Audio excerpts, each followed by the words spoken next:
Singapore, a rich, beautiful garden city, the gem of Asia. Let's look under the hood of Lee Kuan Yew's success story.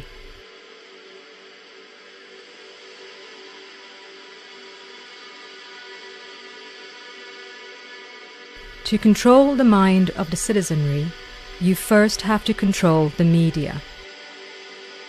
Is it any wonder why Reporters Without Borders ranked Singapore 141st out of 167 countries? The destruction of independent media goes back a long way. As early as 1959, when Lee Kuan Yew came to power, the editor-in-chief of the then independent Straits Times, Leslie Hoffman, foresaw that Lee would rein in the press. It didn't take long for Hoffman's prediction to come to pass. Hoffman fled the country, and the Straits Times was reconstituted to become a mouthpiece for the government. In addition, Lee forced the closure of the Utusan Melayu, the Nanyang Siangpao, the Singapore Herald, the New Nation, the Singapore Monitor, and a host of independent presses. By the turn of the 1980s, the control of the press in Singapore was complete. All local presses now come under the government-managed Singapore Press Holdings. The current president of Singapore and a crony of Lee Kuan Yew, S.R. Nathan, was a chair of SPH from 1982.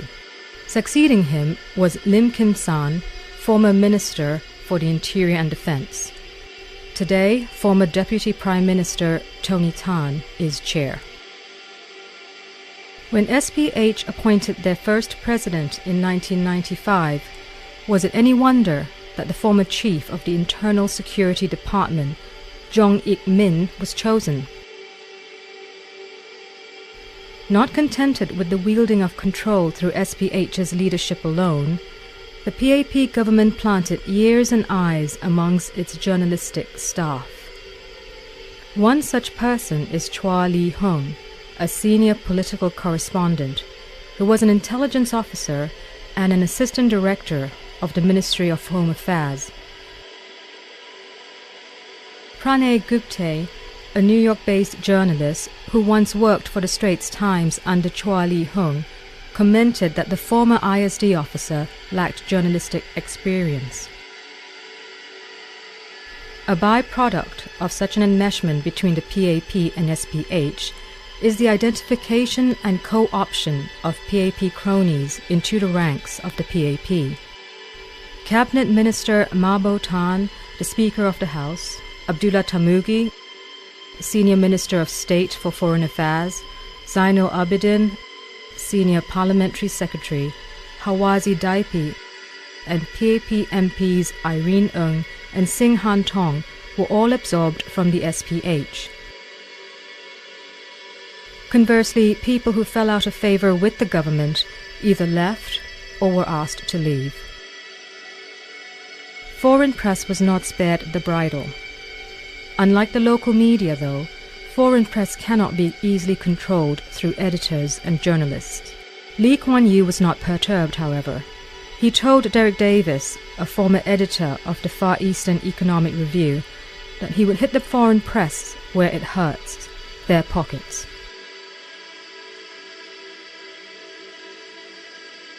Hence the beginning of a long series of libel suits in which the Asian Wall Street Journal, Bloomberg, the International Herald Tribune, Business Week, The Economist, and the Far East Economic Review paid hefty settlements and had their distributions curtailed.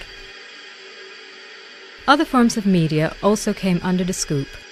Radio and television stations, films and internet broadcast on political, religious and social issues came under the scrutiny of the government through licensing and other censorship. Even the lyrics of choirs are to be vetted by the authorities. Films banned, and flyers disallowed. Of course, the control of information alone isn't enough if you want to be a despo. You've got to have a secret police too.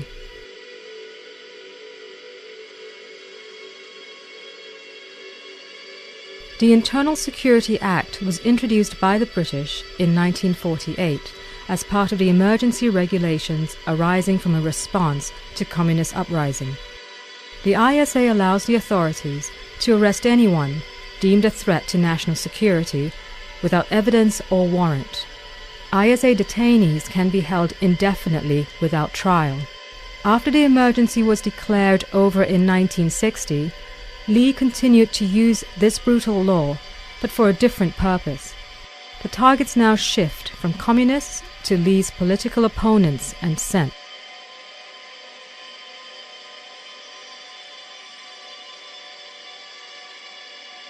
In Lee's first big campaign, codenamed Operation Cold Store, he cowardly rounded up about 130 of his most feared political adversaries.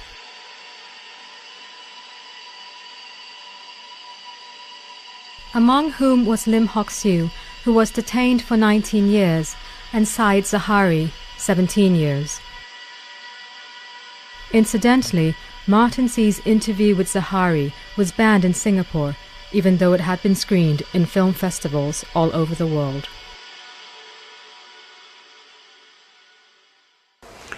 Well, I said, Mr. Han, I think I have a choice. I refuse to cooperate with you. Come what may. I said something like that, you know. All right, you want to be tough, huh? He said, you know that your life can be in danger also if you're taking a very tough line. You know that you can even get killed, he said. And you know that we can release you in the middle of the night, and then as you were walking in the road, we can push you from behind, and I can shoot you from behind. Finish. You're finished, side. This is where Lee Kuan Yew has always been collaborating with the British to make sure that his political power can be retained. Without the British support, Lee Kuan Yew has no chance of doing that. But Lee Kuan Yew, being Lee Kuan Yew, he always wants to show that he is the great leader. He wants to show his toughness. But now we all know, after reading the declassified document from the Record Office in London, open to the public, I've read bundles of them in the recent years, we know that Lee Kuan Yew, even the British said Lee Kuan Yew is actually a coward. And I have been saying that Lee Kuan Yew is a coward, a political coward. So you see, was under this. The ISA was also used on Chia Tai Po, who was imprisoned for 32 years, 5 years more than Nelson Mandela. I had never been a member of any communist party, and I had never advocated violence, let alone been charged in court for any offense of violence.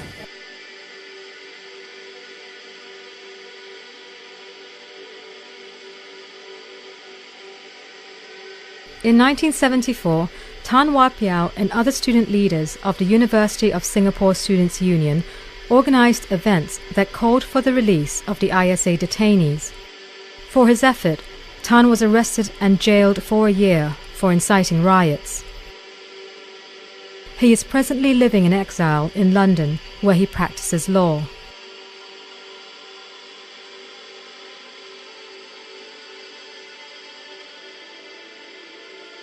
In 1987, 22 members of the Roman Catholic Church, social activists, and professionals were detained under the ISA.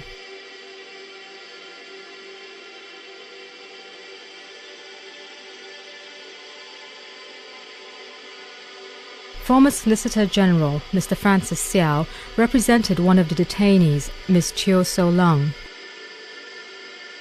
When Mr. Xiao attempted to visit Ms. Chiu at the Whitley Detention Centre, he himself was detained and tortured by the ISD for more than 2 months. If he thought he had cowed me by detaining me in prison for 72 days, then he's got me all wrong. He thinks that I'm like one of his guys, that they're all scared of him. They are, you know. It's amazing. All these ministers in the cabinet, every one of them is literally scared of him. That what he might say about certain things they do is quite pathetic. I've seen this in action when I was Solicitor General, and I'm seeing it still today.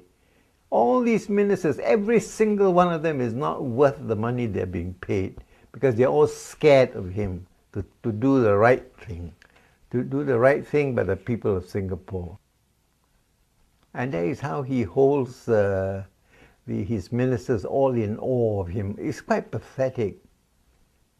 I've seen this happening. Likewise, many of the senior government officers, they are all literally scared of him. What would he say? What would he say? I said, what the hell do you care what he says? If you think it's right, do it. This is the man whom everybody fears. Sad. That is sad for Singapore.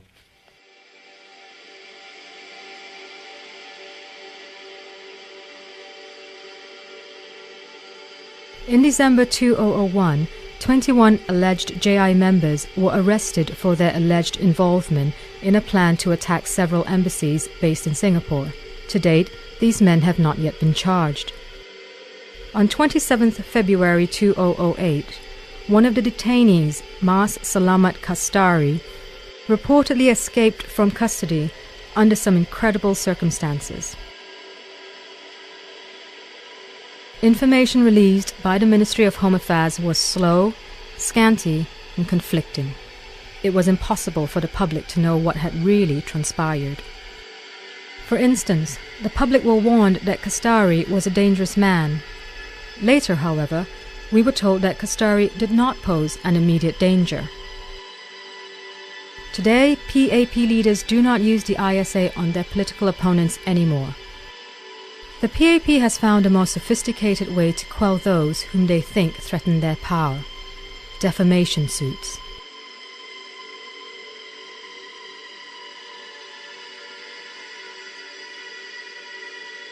In all, Lee Kuan Yew and his cronies have sued his political opponents for defamation and won, of course, a total in excess of $10 million.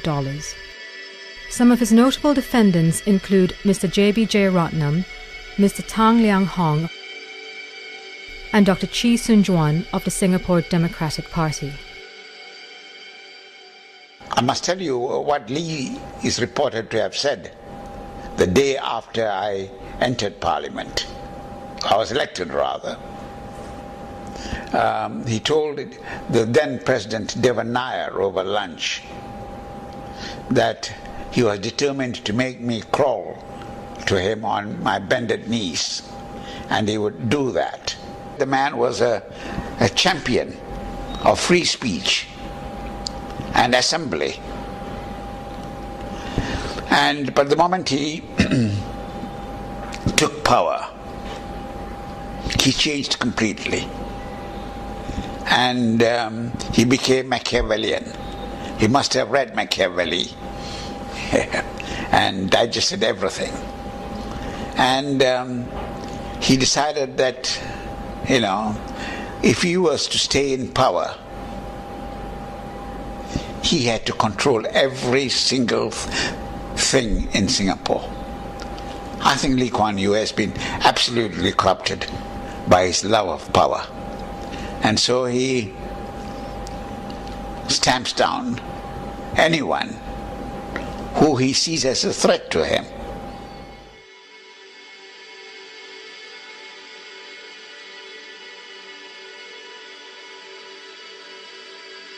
PAP came into power in 1959.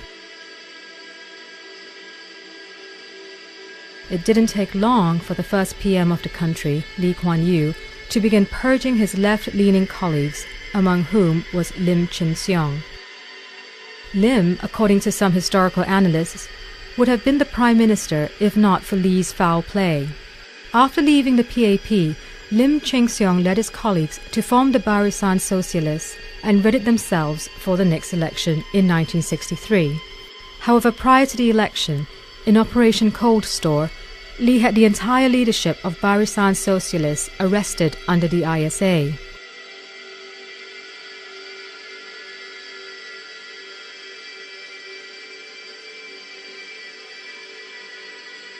With his greatest threat out of the way, Lee went on to build an authoritarian machinery to ensure his total and perpetual hold on Singapore.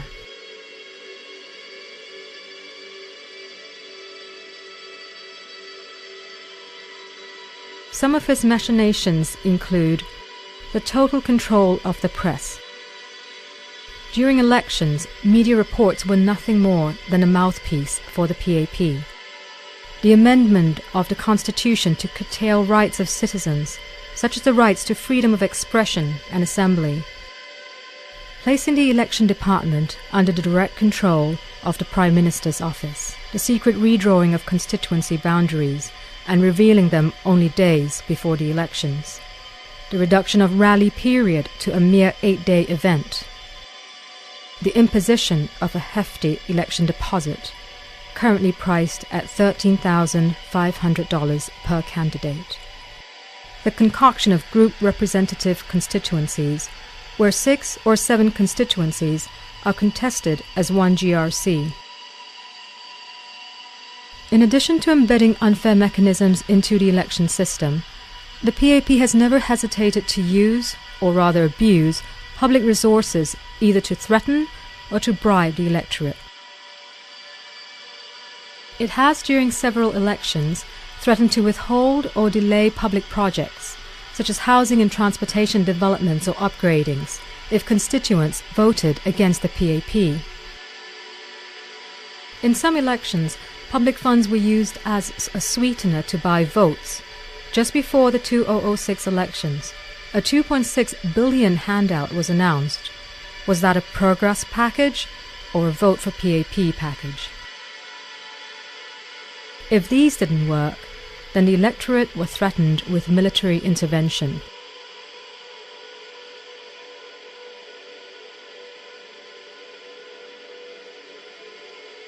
As if that is not nefarious enough, the PAP has never failed to hit its opponents below the belt at every election.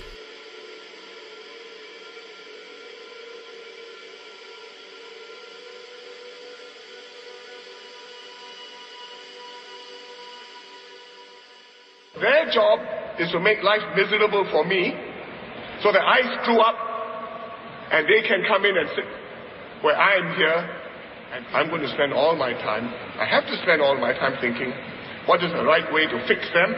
What's the right way to buy my own supporters over? While opposition candidates had to mind every iota of the Parliamentary Elections Act, PAP candidates enjoyed preferential treatment. When PM Goh Chok Tong and a few ministers unlawfully entered a polling station during the 1997 election, Attorney General Chan Sek Keong refused to prosecute them. And while political videos and podcasts are banned, the PAP generally enjoys similar exposure via the media. Is there free and fair election in Singapore? You be the judge.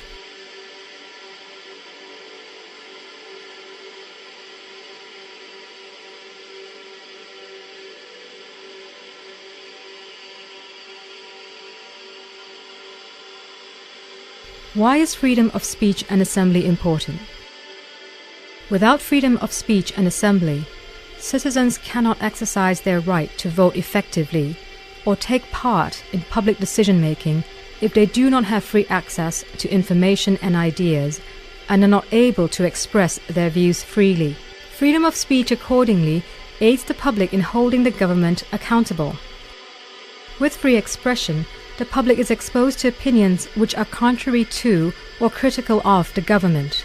Also, the government is all the more unable to conceal official misconduct and solely promote party lines to the exclusion of all other views in attempts to stay in office. Without freedom of speech and assembly, we will always be servants and tools of the government. Without it, we find ourselves in this situation where ministers pay themselves millions of dollars while at the same time withhold our hard-earned CPF savings. Without it, while PAP leaders do the hip-hop, our elderly have to clean toilets, sell packets of tissue, work at the hawker centre, and collect cans and cardboard boxes for a living. The Constitution of Singapore guarantees its citizens the rights to the freedoms of speech and assembly. The PAP government knows the important role freedom of speech and assembly plays in empowering the people, something they do not like, and that is why they spare no effort to suppress it. When Chee Soon Juan and Gandhi Ambalam tried to speak up for the rights and plight of workers at a planned Labour Day rally outside the Istana, they were promptly arrested. We want to tell everybody, Singaporeans as well as everybody else in the world, that in this day and age, an independent labour movement that will speak up on it for the rights of workers is crucial. That the whole world should see right now what is going on. So we're here to have this peaceful. We are peaceful and non-violent. Look at the way that the PAP government has unleashed the police force to handle the leader of the opposition party. The PAP police is armed to the teeth. We are unharmed. We are defenseless. Sorry, sir. Carry on with the rally.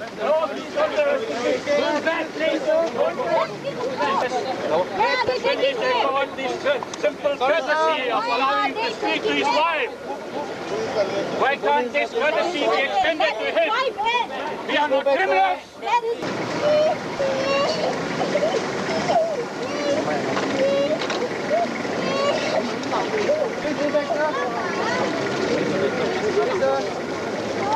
Excuse me, sir.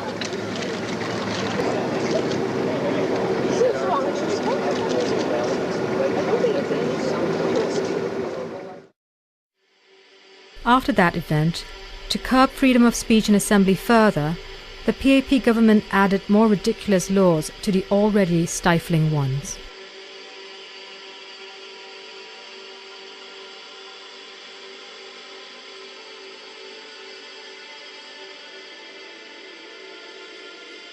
The judiciary weighs in to further the executive's wishes. High Court Judge V.K. Raja ruled that Singaporeans do not have the right to picket public institutions because to do so would be to question the institution's integrity and cast a slur on their reputation. District Judge Terence Chua ruled that 5 is no magic number. Smaller groups can also be implicated through guilt by association. 6 Falun Gong practitioners were convicted even though they were displaying placards at different locations.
国講嘅教育艱苦啦，我話講真行起嘅喎，其他啲做嘅人嘅係冇嘅做啦。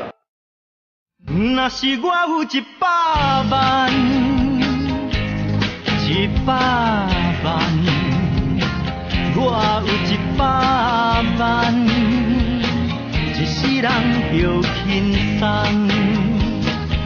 無講無人知，講著真歹勢，食甲遐尼大漢。講毋捌摕飛機，打拼花多年，無車無厝，閣無愛人，看人帶我閣做生理，有一個有勢。若是我有100萬，我要摕飛機，我要遊世界，我以曬太陽，日本才舒適。若是我有100萬，我要買車買厝，山頂甲海邊，啥人較好去，來予我做伴。若是我有100萬，100萬，若是你有欠的錢，開嘴免客氣。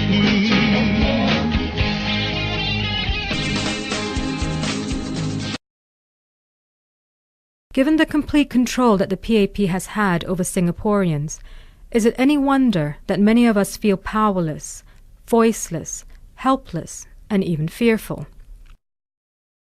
That is exactly what an authoritarian government wants its society to believe. The PAP wants nothing better than for us to be at their utter mercy and to feel powerless to bring change to Singapore.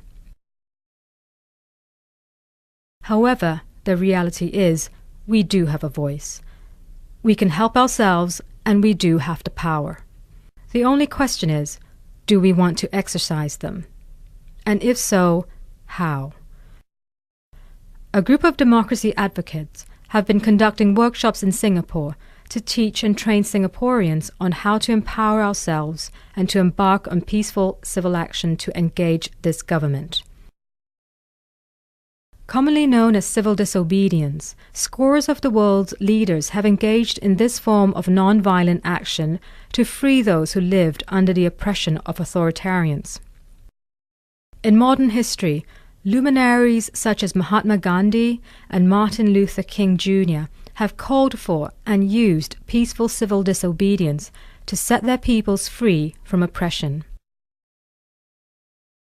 Asia's most famous Democrat, Daw Aung San Suu Kyi, has been arrested by the murderous Burmese junta several times for defying the regime's unjust laws.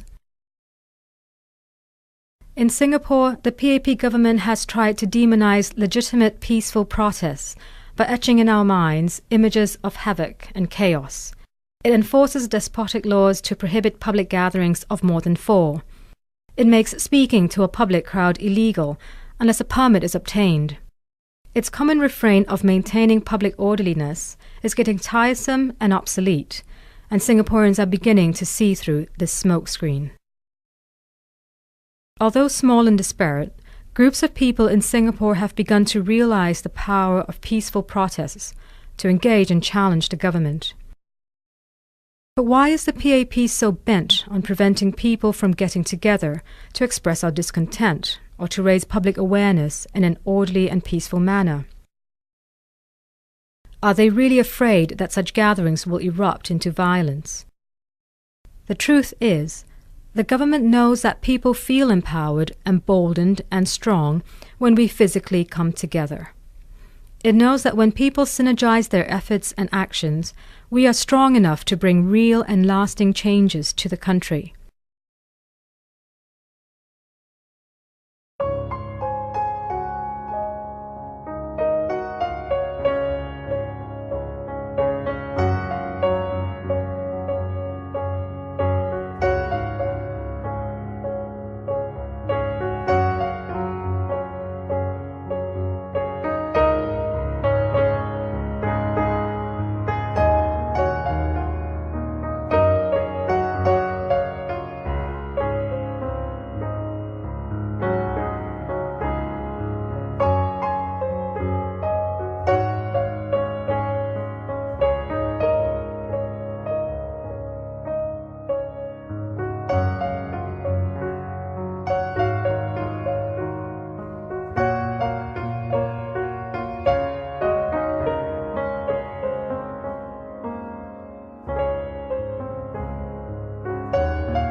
I take part in these protests because protests are a legitimate way of the people coming out to voice their dissent, voice their dissatisfaction with the way things are being done in Singapore. And contrary to what the government would have us believe, there's nothing wrong with protests. In fact, the freedom of assembly is in fact granted to us under the Constitution, and it is the government that is constantly altering the laws and changing the rules to deny Singaporeans their right of assembly and freedom of speech. Last time I used to think or depend on the opposition in the parliament to actually speak up for us. But as I become more politically aware, I realized that they are not really speaking up enough for the people. That is why I decided to step forward and speak up for myself instead. Okay, the objective of civil activists is to get the government to pay attention to the things which they wish to draw attention to. And civil disobedience is a way to do so because usually, if you were to speak up mainly simply by way of discussion, forum participation, or by debate, you do not see a strong reaction from the authorities.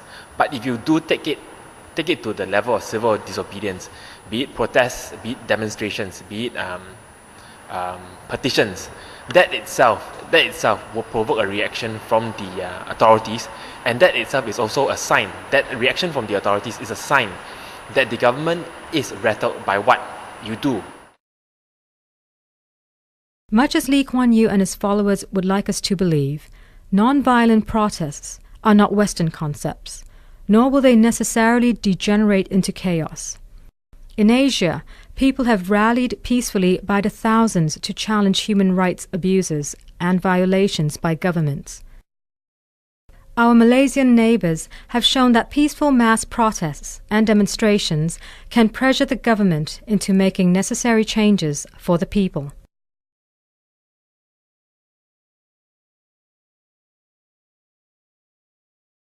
You may be asking yourselves, but in Singapore, a gathering of 5 or more is considered illegal and therefore breaking the law. This is when Singaporeans must distinguish just laws from unjust laws. If Rosa Parks had not defied an unjust law, the blacks in America today may still be relegated to sitting behind in buses. If political activists in Taiwan had not confronted the oppressive government, Chiang Ching-kuo would not have lifted martial law, paving the way to Asia's leading democracy that Taiwan is today. Breaking the law isn't always wrong. Some laws are enforced by the government not for the good of the people, but to perpetuate its power or injustice. In such cases, it is not only right for citizens to break the law, but even their duty to do so. What can Singaporeans do to ensure that the PAP government hears and heeds the voices of the people? Demand free and fair elections. Demand for a free and pluralistic media. Keep yourselves informed by reading alternative sources of news. Exercise our constitutional rights to freedom of speech and peaceful assembly. Attend workshops organized by advocacy groups. Speak to your friends and family. Encourage them to do their part to stand up for themselves and others.